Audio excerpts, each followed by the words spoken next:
Hello everyone, I hope you are all doing well. I thank you once again for joining us today and listening.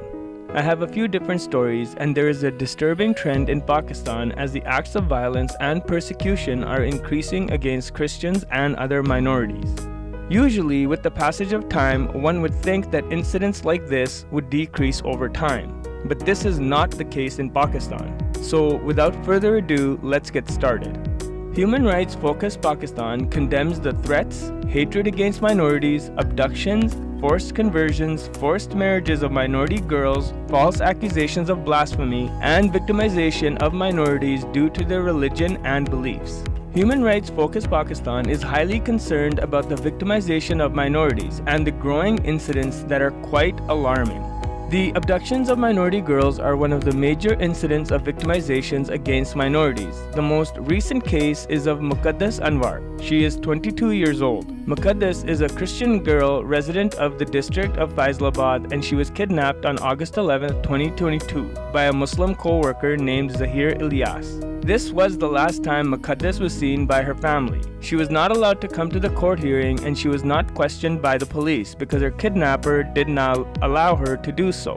The abductor, Zahir Ilyas, claimed that she willingly got married to him. Muqaddas, who is a trained beautician from the Government Technical Training Institute of Faisalabad, was working as a beautician.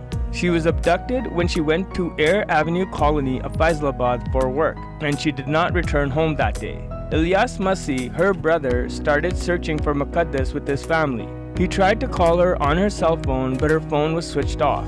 Ilyas Masih went to his sister's place of business, and it was there that he found out that she had been kidnapped, as many people had witnessed her being taken by force.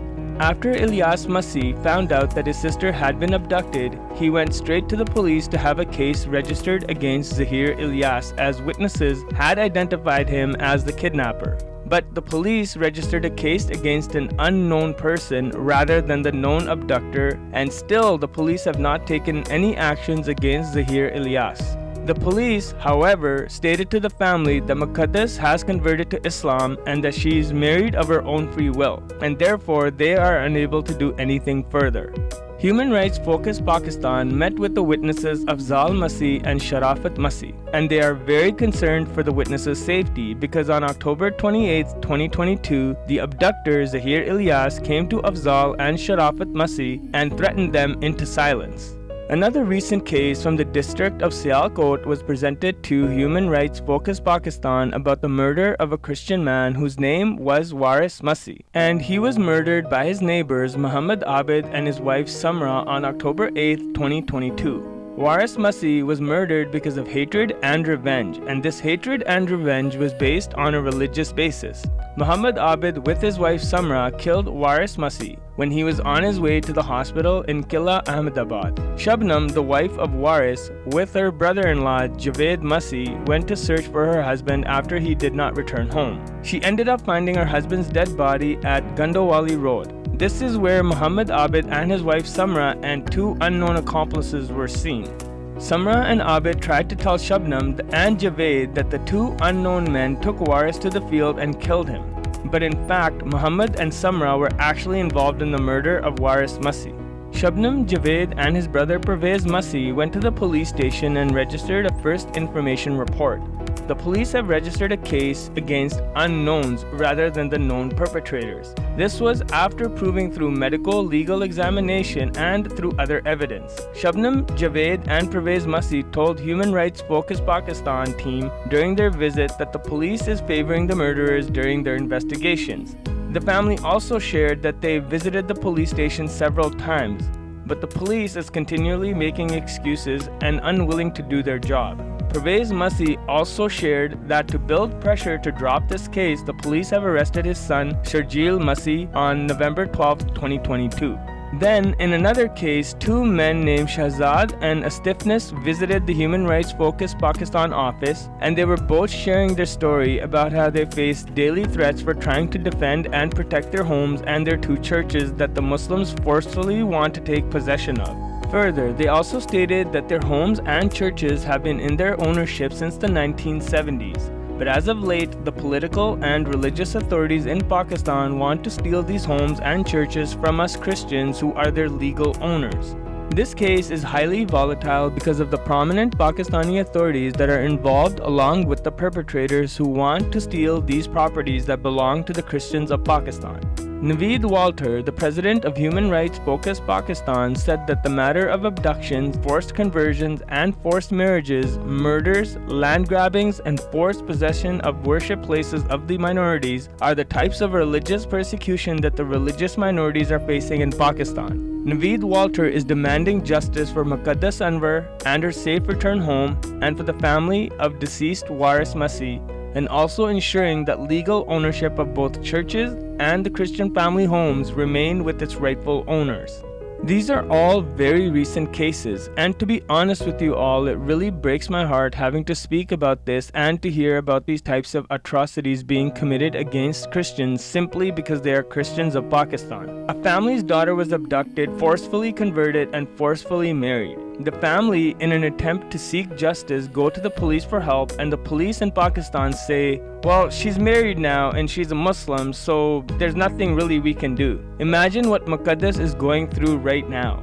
She has been forcefully kept from her family for almost 4 months now. Imagine how her family feels knowing that their daughter has been abducted and that they are powerless to help her. To not help Christians, the police just label the abductor as an unknown person. This way, the police doesn't have to search for him, and because this is happening to a Christian family, the majority Muslim population does not care, as Christians are seen as the worst of creatures in Pakistan. Next, a Christian man is murdered because of hate and revenge, which was religiously motivated.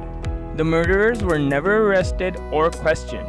The police again assigned an unknown perpetrators to this case because the police does not want to have to charge Muslims in the murder of a Christian man. No wonder why Muslims in Pakistan are committing such atrocities against Christians and other minorities.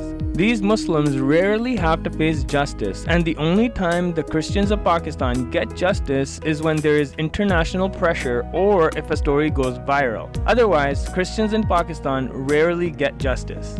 Even prominent political figures want to erase Christianity from the face of Pakistan by stealing Christian-owned homes, and they are trying to destroy what few churches remain in Pakistan. Now, imagine the government, the police, and the people are against you simply because you are Christian. How will you get justice or a fair trial? This is the fact of every Christian that lives in Pakistan.